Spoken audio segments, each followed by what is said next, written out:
Estamos de volta com o CNN Prime Time na tela da CNN Brasil e que bom que você está com a gente. Muito obrigado pela sua presença aqui com a gente. O PL entrou nesta quarta-feira com um recurso no Tribunal Superior Eleitoral contra aquela multa de quase 23 milhões de reais. Thaís Arbex teve acesso a esse documento. O que o partido quer, Thaís? Márcio, o recurso entrou no sistema do TSE na noite de ontem, bem tarde já, então praticamente nessa quarta-feira. O que o PL pede? Ele, claro, quer essa revisão dessa multa, mas o que me chama a atenção nesse pedido, Márcio, que o PL diz que caso não seja possível reverter essa punição, a multa aplicada, que o presidente do Tribunal Superior Eleitoral, Alexandre de Moraes, faça uma concessão, que é a seguinte: o PL argumenta que o bloqueio das contas atingiu todas as contas do partido, não só a que ele recebe o fundo partidário.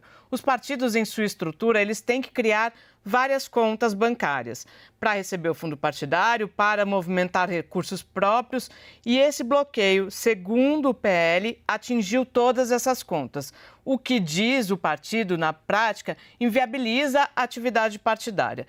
Então, o PL diz, pede ao TSE que se restrinja o bloqueio à conta do fundo partidário e, mais do que isso, que esse bloqueio ele represente apenas 10% do total do fundo que o PL recebe mensalmente.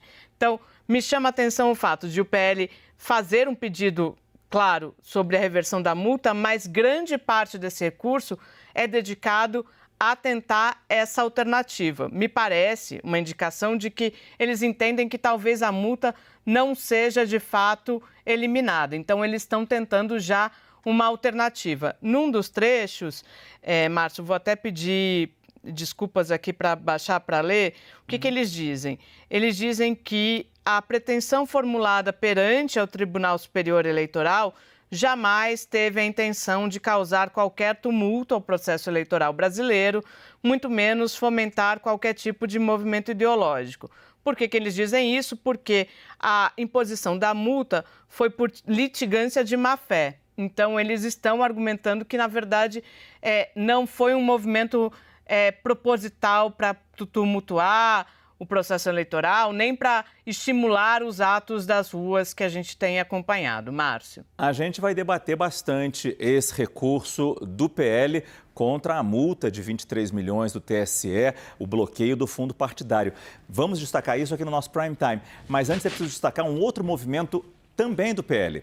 O presidente Jair Bolsonaro saiu da sua reclusão desde a derrota nas urnas ontem à noite. Ele esteve num jantar que reuniu integrantes do Partido Liberal. Segundo o presidente do PL, Valdemar Costa Neto, Bolsonaro se levantou após as eleições e se recuperou.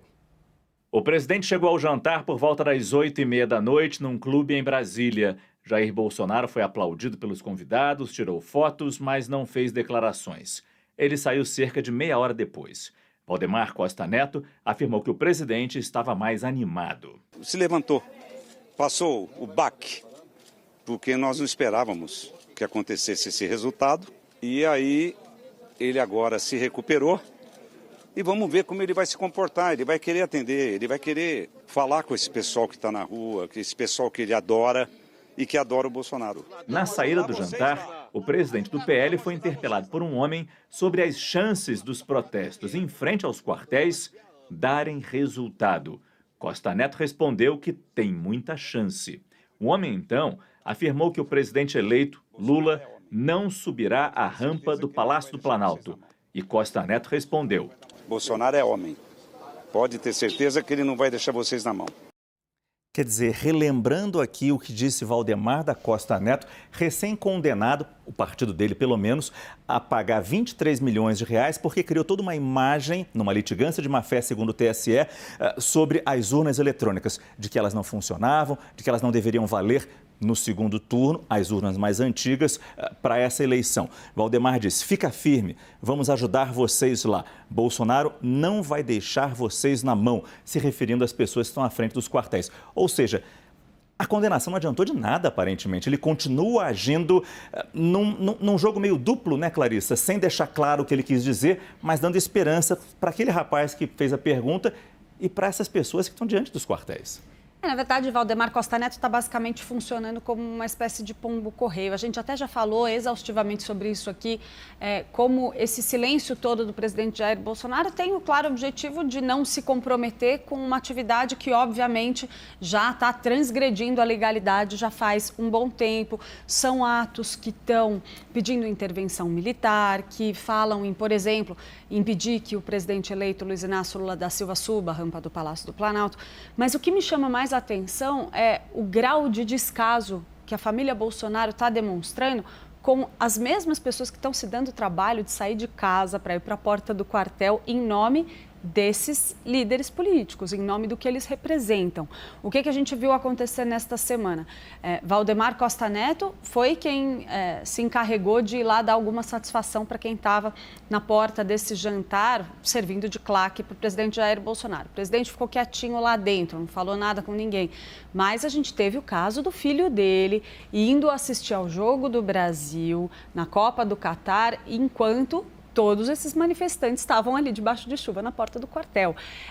A repercussão foi enorme e a gente ainda teve que assistir a desculpa dada por Eduardo Bolsonaro para ter ido para o Catar dizendo que gravou vídeos com mensagens sobre a real situação do Brasil e foi distribuir isso lá no Catar, que poderia ter sido feito mandando um e-mail, né? Então... Um e-transfer. Poderia um e-transfer, né? Porque se o vídeo for pesado, se for muito longo, mas acho que não. E aí a gente vê esses manifestantes tomando pito, tomando bronca do próprio Eduardo Bolsonaro por terem criticado ele, pela presença no Jogo do Brasil. Então ele diz, olha, vocês pensem bem se é com esse pessoal que vocês vão se aliar. Então já existe uma crise de base aí nessas manifestações. Ainda assim, essas pessoas seguem ali representando o presidente da República. A dúvida é para onde isso vai, ou se só vai servir para o PL pagar essa multona aí definida pelo Supremo. Usando a mesma palavra que a Clarice usou, a dúvida. A gente sabe que o presidente do PL ajudou nesse lançar dúvidas sobre a qualidade da urna eletrônica, do nosso sistema eletrônico de votação. Agora, o silêncio da família Bolsonaro, do próprio presidente, em admitir uma derrota, em reconhecer o outro lado como vencedor, também servindo de alimento, de combustível para essas pessoas que, sim, ao ficarem na porta dos quartéis, pedindo a intervenção das Forças Armadas, numa intervenção federal, eles dizem, não é uma intervenção militar, é uma intervenção federal, mas sim, é uma atitude golpista. Eu te pergunto, Sila, quando que esse movimento acaba? Se talvez a diplomação de Lula ajudaria a abafar isso, se a posse de Lula, quando que ou veio para ficar? Ou veio para ficar? Eu creio que veio para ficar até porque ele vem numa narrativa ou num roteiro igual a dos norte-americanos, né? O Trump fez exatamente isso. Bolsonaro ficou 4 anos dizendo que não iria aceitar o resultado da eleição, indo dentro desse, especialmente desde 2020, então indo atrás desse roteiro. E agora eu acho que é muito difícil para essas pessoas refluírem, porque elas vão voltar para casa como? Sem uma solução. Passaram as 72 horas, passou isso, passou aquilo, mas o que acontece hoje? Bom, acho que 2 coisas. Primeiro é que eu citei aí Estados Unidos, esses negacionistas eleitorais, porque existe um nome para isso hoje, internacionalmente, chama-se negacionista eleitoral, quer dizer, as pessoas que não aceitam resultados de eleição. Existe esse movimento.